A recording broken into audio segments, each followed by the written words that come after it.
Frank Abagnale Jr. is a security expert. You may not recognize the name, but you'll recognize the story, I bet. It was told in the Steven Spielberg movie, Catch Me If You Can. It also became a Broadway musical and an autobiography. He was portrayed by Leonardo DiCaprio as a womanizing, bank-frauding felon. Then he became a member of the FBI. We got to speak with the expert himself about the turnaround in his life and what he's doing for consumers now. Take a look.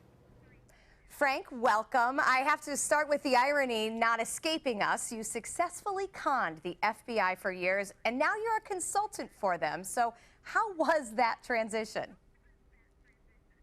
Well, you know, of course, between the age of 16 and 21, I wrote about $2.5 million worth of bad checks, impersonated a pilot, a doctor, a lawyer.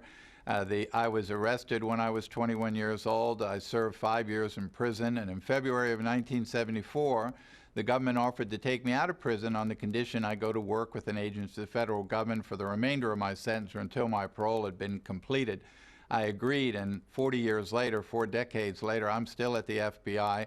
And I have spent most of my career dealing with crimes against governments and financial institutions and corporations. I'll actually be in Tampa next month speaking for the Institute of Internal Auditors at the Civic Center. But now, the last couple of years, I've had the opportunity to work with ARP to actually address crimes against consumers, not only elderlies, but all consumers. All the scams that are perpetrated by email, robocalls, by phone, sweepstakes scams, IRS scams, grandparent scams, and the one we're dealing with today, which are basically tech scams.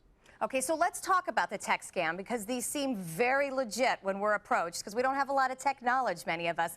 What is the tech support scam specifically, and how big of a threat is it posing? Well, it's amazing to me, because what this is where you get an email or a phone call and it says they're from Microsoft or a tech company. They believe there's some malware on your computer. Your computer's been running a little slow, so you go ahead and follow through with it and continue on, and they tell you that if you pay them a fee, they'll charge it to your credit card, they'll fix the problem. Of course, all they really want is your credit card number. And sometimes they do actually go in and steal your personal information, your financial records, your photos, and then want to ransom it back to you. What's interesting to me is that Microsoft did a survey, not only in this country, but a number of countries, and shared it with AARP, and they found that $1.5 billion was lost in 2015 from people who fell for the scam. 2 out of 3 people were hit by the scam. But what was most amazing to me was 17% of the people that were age 55 or older didn't fall for the scam, but more than 50% of the people between the ages of 18 to 34 did fall for the scam. So it's not just the elderly who get taken. No, that's definitely good to know. How can consumers protect themselves? What do we do? Education is the most powerful tool, so we work with AARP. So, for example, you can go to aarp.org/techscams, and Microsoft has put out a little booklet that explains how the scam works and how not to be victimized by it. You can go to AARP's Fraud Watch Network, where we talk about all the different scams and not how to be victimized by it. Education is a very, very powerful tool.